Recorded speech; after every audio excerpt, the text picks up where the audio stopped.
Oh nah. Ha? Gapo besar ah? Ada dah Pak Ito. Apa? Pak lain kena ada, Pak kita kena ada. Kenapa? Bagian ni kita nak beri orang Kuala Berai boleh rasa bagian ni. Oh. Bagian ni. Bagian panah, bagian rare, bagian ni ni. Kenapa ya? Ah tak mari tengok. Kita pun tak anak nak banyak buka kat mana ni. Oh, bagian. Apa dia ni? Kita pun mana? Oh, Oh. ho. Wow. Ho, bagian weh. Bagian. Oh, nanti kita kat lah. Apa benda ya? Gapo nama king crack ke gapo ni? Snow crack. Oh, snow crack. Okey, bagian ni kita start hari Ahad ni. Hari Ahad ni.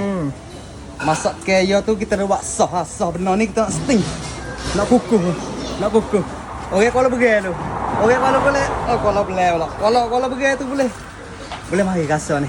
Tak kira kalau begitu ko, orang luar ko, boleh. Mula di hari Ahad ni. Lela Restoran. Ada juga benda ni.